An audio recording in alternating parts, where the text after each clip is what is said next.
경제 상황 짚어보겠습니다. 최백은 교수님 나오셨습니다. 안녕하십니까? 네, 안녕하세요. 예. 자, S의 공포라는 예. 단어들이 경제 기사에 굉장히 많이 등장합니다. 최근에 S의 공포, 스태그플레이션 말하는 거 아닙니까? 예. 경제 침체, 경기 침체 그걸 말하는 거죠. 이런 단어가 굉장히 많이 등장할 만큼에 도달했습니까? 뭐 예를 들어서 간밤에요. 예. IMF에서 7월달 수정 경제 전망치가 나왔죠. 세계 경제 전망치요. 다 하락했죠. 예. 예. 다 이제 그러니까 4월달에 이제 전망을 한 거에 비해 가지고 지금 뭐 3개월뿐이 안 됐는데 또 이제 그러니까는 하락을 시킨 거거든요. 예. 이제 그런 점에서 세계 경제가 빠르게 지금 이제 후퇴하고 있다는 것은 그건 이제 뭐 명확한데. 명확한데. 근데 뭐 인플레이션도 그러니까 지금 뭐 계속 높은 율을 물가도 올라가고 지속하고 있고요. 거기다가 뭐 이제 그러니까 가을이나 겨울에는 지금 뭐 곡물이라든가 에너지 이런 걸로 인해서 내년까지도 좀 심할 거라고 생각하고 있잖아요. 이거 아직 안 왔다는 거잖아요. 그렇죠. 이제 시작이라는 얘기죠. 어떻게 보면요. 시작이라는 얘기인데. 그게 이제 사람들을 불안하게 만드는 것 같아요. 그렇죠. 이게 뭐가 본격적으로 시작된 게 아니라 예. 징조만 있는데도 예. 이 정도라고 하니까. 예. 그러니까 이제 지금 뭐 빠른 경우는 올 하반기 적어도 내년에 많은 주요 국가들이 경기 침체로 빠질 거라는 것이 대체적인 지금 컨센서스입니다. 컨센서스인데 그러다 보니까 이제 소위 말해서 경기 침체와 인플레이션이 동시에 진행하는 것을 스태그플레이션이라고 하죠. 예. 근데 사실 제가 늘 얘기했듯이 저소득층은 이미 진행이 되고 있고 저소득 국가도 이미 진행이 되고 있는 겁니다. 저소득층은 그러니까 사실 인플레이션 충격이 더 심하게 나타날 수밖에 없고요.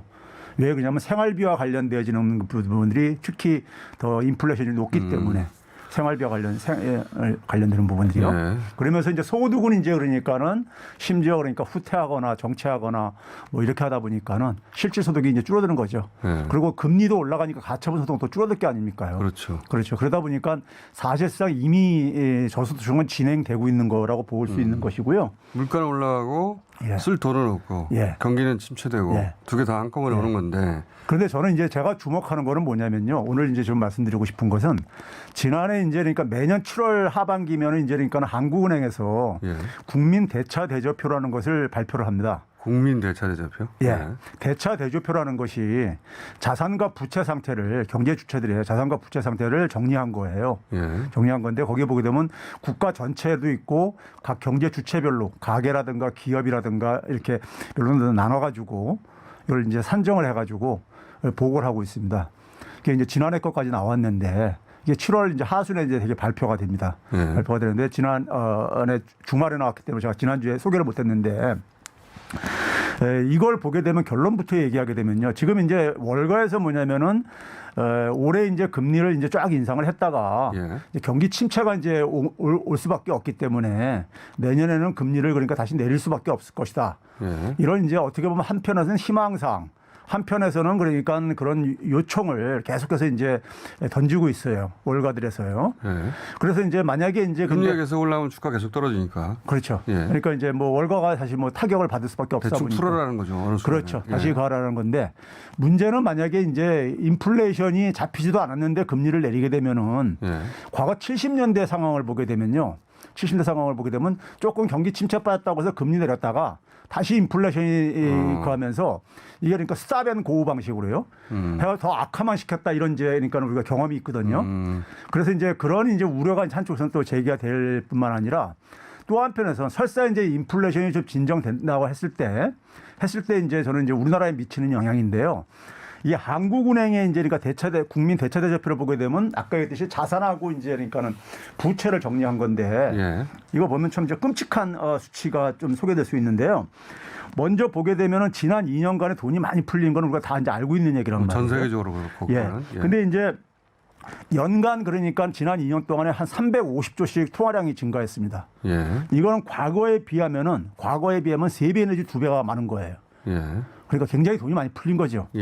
풀렸는데 국민들의 그러니까 전체 총 소득을 보게 되면 지난 2년간에 연 한 77조가 증가했는데 자산은 3,500조가 증가했어요.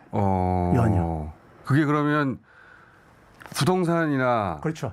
금융자산이라든가 부동산 자산인데 부동산 자산인데 부동산에는 물론 토지와 건물을 포함해서 뭐 이런 것들이 있고요. 예. 그다음에 금융자산에는 이제 주식이라든가 예금이라든가 뭐 등등 이런 것들이 있겠죠. 있는데 이게 거의 한 3,500조 가깝게 증가했어요. 연. 그게 주식이 그만큼 튀거나 아니면은 부동산이 가격이 올라서 그렇게 된 거죠. 부동산이 그렇게 튀었다는 예. 거잖아요. 예. 그러니까 이것도 전 세계적 현상이네요. 생각해 보니까. 그렇죠. 예. 그러니까 돈이 풀린 것의 상당 부분이 이 자산 시장으로 들어갔다는 것을 실제적으로 보여주고 있는 거죠. 예. 보여주고 있는 것인데 이게 왜 끔찍합니까, 근데? 이제 문제는 뭐냐면 이게 가계만 따로 이게 분리해서 봤을 때 아까 가계. 얘기한 건 이제 국가인데 가계만을 보게 되면요. 가계의 그러니까는 처분 가능 소득은 연 한 50조도 안 되게 증가했어요. 예. 그런데 마찬가지로 가계 그러니까는 순자산이요. 부채를 뺀 예. 순자산만 하더라도 한 2,700조가 연 증가했어요. 가계도요. 예. 그러니까 엄청나게 증가하죠. 그중에 이제 부동산이 한 850조씩 증가를 했고요. 그러면은 이게 이제 그러니까 결국은 이제 지금 이제 금리를 인상을 하면서 통화가 이제 통화량을 해소를 하는 거란 말이에요. 예. 해소를 하면은 이 부분이 결국은 이제 그러니까는 타격을 볼 수밖에 없는데 왜냐하면 부동산을 현금으로 다 주고 산 게 아니라 그렇죠. 많은 부분은 대출을 끼고 살 수밖에 없는 은행에 거죠. 대출을 끼고 샀을 테니까. 예. 그러니까 지금 이제 보게 되면 일단 첫 번째 징조로 나타나는 게 주택 구입 부담 지수라는 게 있어요. 예. 주택을 구입할 때 그러니까는 그것에 이제 그러니까 우리가 원금이라든가 원금 상환이라든가 이자 상환 이런 부담이 있잖아요. 예. 이 지수가 지난해 연말부터 굉장히 빠르게 증가해가지고 최근에 보게 되면은 중간 소득의 가계가 예. 중간 가격 정도의 주택을 구입할 때 드는 이제 그러니까 우리가 부담 지수를 예. 이 주택 구입 부담 지수를 발표를 하고 있는데 이게 소득의 한 52%를 그러니까 원리금 상환으로 내고 있어요.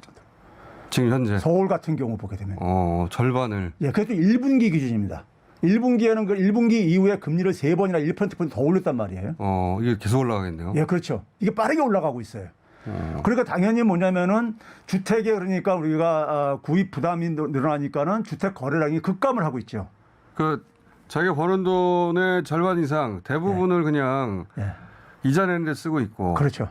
그리고 그 나머지 가지고 소비를 하기 때문에 계속 위축된다는 거 아닙니까? 그렇죠.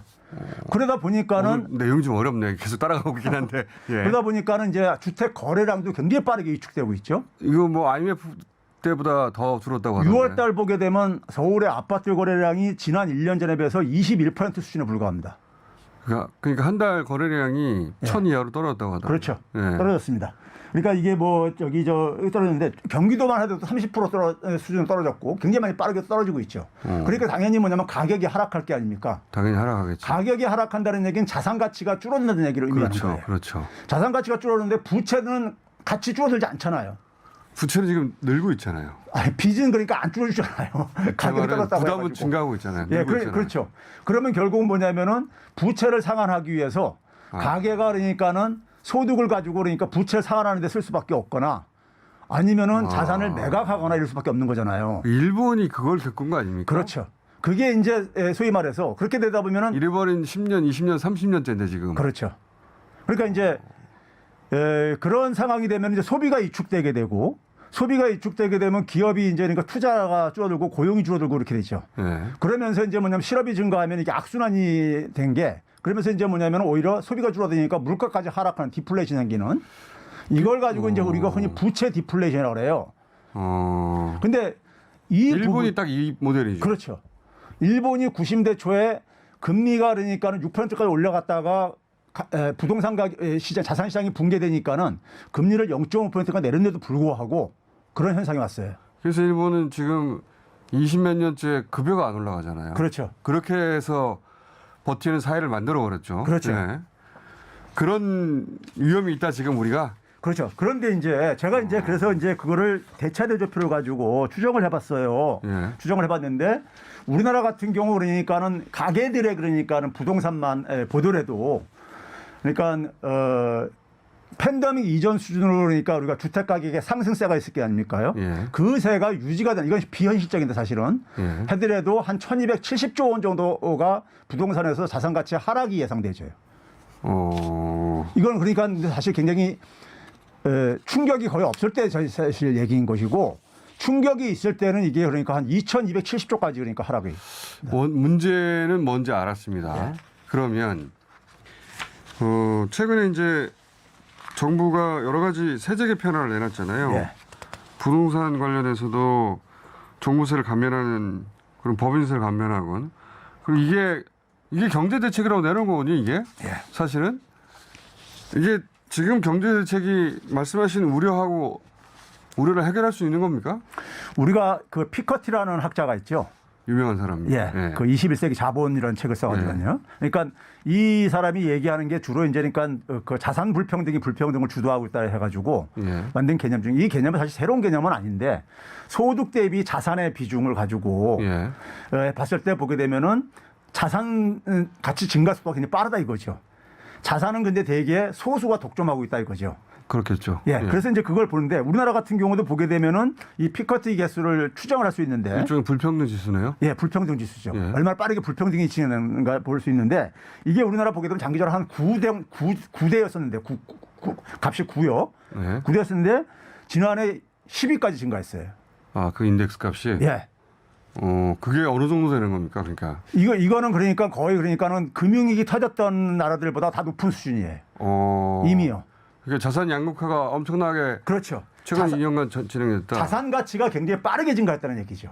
자산 가치가. 근데 문제는 뭐냐면 자산 불평등이 이렇게 심해지는데 우리 현 정부 대책을 보게 되면 종부세 세율 인하했죠. 그렇죠. 세율 인하했죠. 그다음에 기본 공제를 또 상향시켜줬잖아요. 그리고 또 뭐냐면 공정시장 가액 비율을 해가지고 사실상 공시 가격을 낮춰버렸죠. 그 자산 양극화를 더 심화시키는 대책을 내놓고 앉아 있는 거죠. 지금요. 그러니까 이게 뭐냐면은 부자들이 그러니까 소득의 증가가 지금 이자가 올라가면서 대출 받은 게 있으니까 그 이자 부담이 증가하니까는 그거를 그러니까는 보상해 주겠다고 세금을 깎아주는 거예요. 부자들의 그러니까 수입 증가분이 조금 줄어든 걸 가지고 이게 안타까워가지고 이런 정책을 위반하는 사람들 중에 본인이 그런 자기들이 피부로 느끼는 것일 거예요. 아마 택시 소유자들 이런 사람들이 비싼 주택 갖고 있는 사람들이요. 본인들 주변에 이런 분들이 많나 보죠. 거기다가 뭐냐면 주식도 마찬가지로 양도소득세를 사실상 폐지했죠. 100억으로 한 종목당 100억 이상 소유한 사람한테는 부과함으로써. 지금 우려하시는 바하고 정반대 그렇죠. 지금 해법이 나온 거네요. 현실은 지금 뭐냐면 자산 불평등이 굉장히 악화돼가지고 지금 자산시장 거품 붕괴가 지금 예고가 되고 그에 따라서 부채 디플레이션이 예고되는데 거꾸로 대책이 지금 나오고 있는 거죠. 걱정이 많으시겠습니다. 이 경제 뉴스를 깨워서 현재 상황을 이렇게 파악하시는 전문가로서는 걱정이 많으시겠어요. 그렇습니다. 잠은 잘 오십니까? 자, 오늘 여기까지 하겠습니다. 최백은 교수님이었습니다. 네, 감사합니다.